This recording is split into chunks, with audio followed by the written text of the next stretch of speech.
Did you know that over 80% of new real estate wholesalers fail within their first year?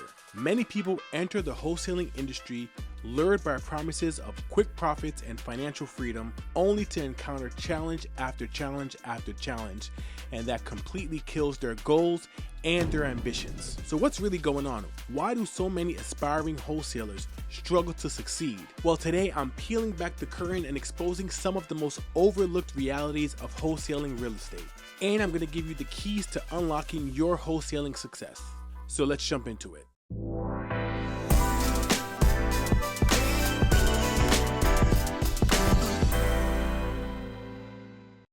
Welcome to the Wholesaling Freedom channel, where I teach you exactly how I quit my 9-to-5 job and built a successful wholesaling business, and how you can do it too. If you're new here, my name is Ralph, and I quit the rat race to become a full-time real estate entrepreneur, and my goal on this channel is to help you do the same thing. Wholesaling real estate is often thought of as a fast track to wealth. Most states have no licensing requirements, you don't need a ton of money to start, and it has the potential to earn you big checks. On my first deal, I made $12,000. Now at that point, that was the most money that I've ever had at one time in my entire life. So it's no wonder that many people are drawn to this strategy as a gateway into real estate investing.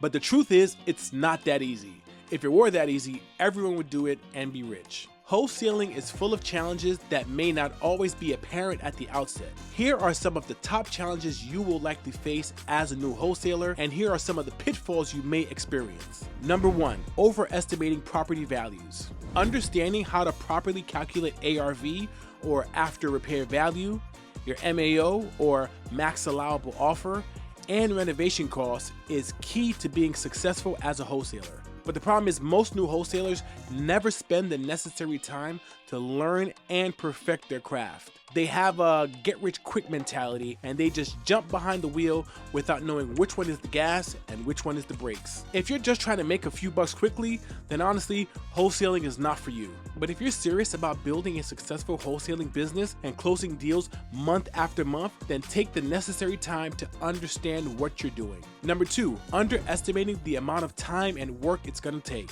If wholesaling was as easy as just calling 100 people and making $15,000 in a month, there would be no plumbers, no bus drivers, no teachers, because everyone would be wholesaling. I remember when I first started wholesaling, I attended a networking event where someone had mentioned that they got their first wholesaling deal calling a list of absentee owners, and they had only called less than 100 people.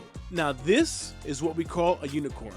Now it's not impossible, but it's also not very likely that you'll find your first deal that fast and lock it up on your first call. But unfortunately, I mistakenly thought that I would also be able to find my first deal by calling 100 people or less. Look, the reality is it took me 18 months to land my first deal. So as you can imagine, I was well past that 100th contact by the time I actually found my first deal. The truth is, wholesaling takes a lot of time, dedication, and a lot of hard work. But in the end, it pays better than anything else. If you come into this business and think that you're gonna land your first deal overnight, you're gonna be highly disappointed. But if you go into this with focus and with a decisive mind, and you're willing to put in the work and time, then you will be successful. I remember days where I would spend 8 hours cold calling sellers and not get one single lead. Just felt like I wasted my whole day. I could have been home binge watching Netflix or at some happy hour. And then the worst part is that I have to get up and do the same thing the next day and the next day. But for me, I had already decided that it was this or nothing at all. So I put my head down and I kept working. Those are some of the hardest days to make it through, but you will make it through. Today I'm at the stage where my team and I are closing deals every single month. But this didn't happen overnight. It took a lot of time to learn the business and get better at sales and build discipline, and then ultimately you'll see the results. The thing about wholesaling is that it has a hidden compound effect. As you consistently do the same thing day in and day out, you're getting 1% better. And that 1% is compounding over time. So even when you don't feel like anything is happening, as time goes on, you'll begin to see little signs of progress, and then eventually you'll start seeing the results. Number 3, failing to learn. Most people just jump right in without the proper education and guidance, which ends up causing you to fall victim to number 1, which was overestimating property values. And this can result in a number of issues for the sellers you're working with. If you're working with a seller who's facing foreclosure, and you didn't run your numbers right, you could end up with a deal under contract that you cannot sell. And then you'll have to cancel that contract with the seller. Now, this seller was already facing a ticking time bomb with that looming foreclosure over their shoulders, and they just lost so much time waiting on you to bring a buyer to the deal, only to find out it's never gonna happen. And now they're back at square one. Please, don't play with people. Learn the business. Develop the necessary skills so that you can know with certainty that you are locking up a great deal with plenty of room for profit, and make sure that you have cash buyers at your fingertips who are ready to close quickly. Number 4, market saturation. Now, this one is more of a challenge rather than a pitfall. With the increasing popularity of wholesaling, many markets are flooded with wholesalers competing for the same deals. At this stage, everyone with a laptop and a phone can call themselves a wholesaler. Now, this doesn't mean that you should go virtual or switch your market or try Amazon dropshipping. It just means that you need to be aware that by the time you talk to a motivated seller, you're more than likely not the first person who has talked to them. So if you're the 5th or the 10th wholesaler that's called them, you can't sound like or offer what everyone else is offering. Every wholesaler who's calling the seller is making the same offer: cash, as is, will pay all your closing costs, and close quickly. This is just basic wholesaling 101. What you need to do is differentiate yourself from the blue ocean of wholesalers. And the way you do this is to ask the right questions to understand what the real problem is, and then focus on providing unique solutions to the seller's problems. For example, if a seller is selling their mother's house who recently passed away and they have a lot of guilt about throwing out their late mother's belongings, if you come in like every other wholesaler and just offer cash as is, pay their closing costs, that's not gonna make them go with you. But if you ask the right questions, you can have the seller open up in your conversation with them to reveal why they haven't pulled the trigger yet. And maybe you can offer a unique solution, like helping them put on a garage sale so that their mother's belongings can go to someone who's going to use them. Or maybe you can help arrange to pick up those items and drop them off at a Goodwill center so that they know that the items will go to good use.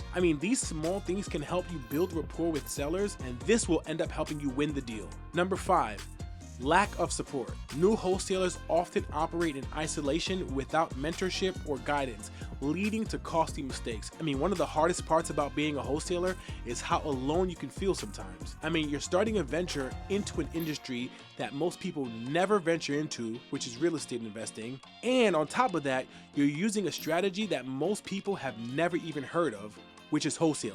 It's tough to explain to friends or loved ones that feeling of having a deal and then having it just slip right through your fingertips. Those emotions and those feelings are almost impossible to put into words that someone who is not in this field will be able to understand and empathize with. Some days you just don't feel like doing your outreach. Some days you just don't feel like talking to sellers or talking to agents or finding buyers, and it's tough to have to find that motivation all on your own. Most new wholesalers struggle in silence and then eventually end up quitting before they ever get their first deal because of this very reason. Don't let this be you. Build a network of real estate professionals that you can lean on. Start accountability partnerships with other new wholesalers that will help keep you motivated. Join a coaching program where you can meet other wholesalers from all over the country. This is a game changer. Or you could join free Facebook communities where you can see other people's success stories, and that can help motivate you, and you could also learn from other people's mistakes. I have about 5 or 10 people in my phone that I can call right now if I need to for motivation or advice or just to chat about the business and its ups and downs. Don't let this pitfall cause you to quit before you get your first deal.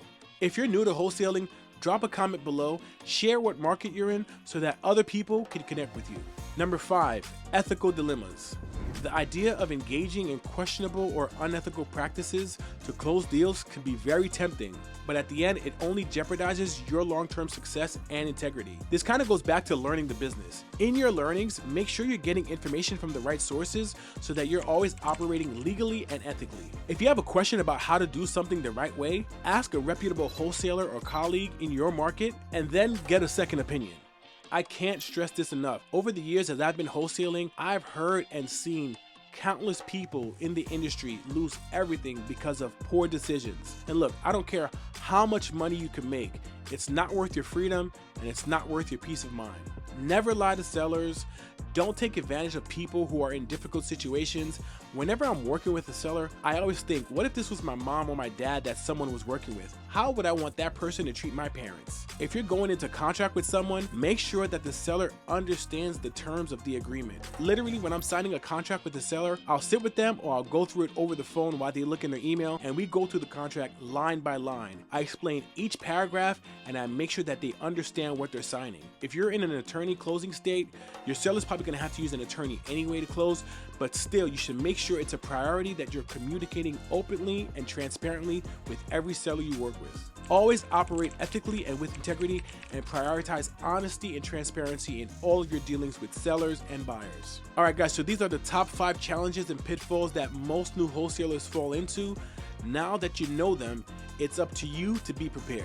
Despite these challenges, success in wholesaling is achievable with the right approach. Commit to ethical practices always. Invest in your education. Seek mentorship and coaching.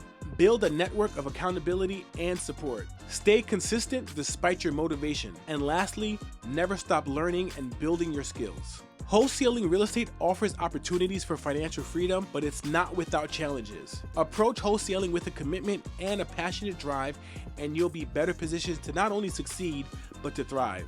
All right, guys, thanks for watching. And if you're serious about building a successful wholesaling business, make sure you subscribe to this channel for more information and guidance on the world of real estate wholesaling. And I'll see you guys on the next video.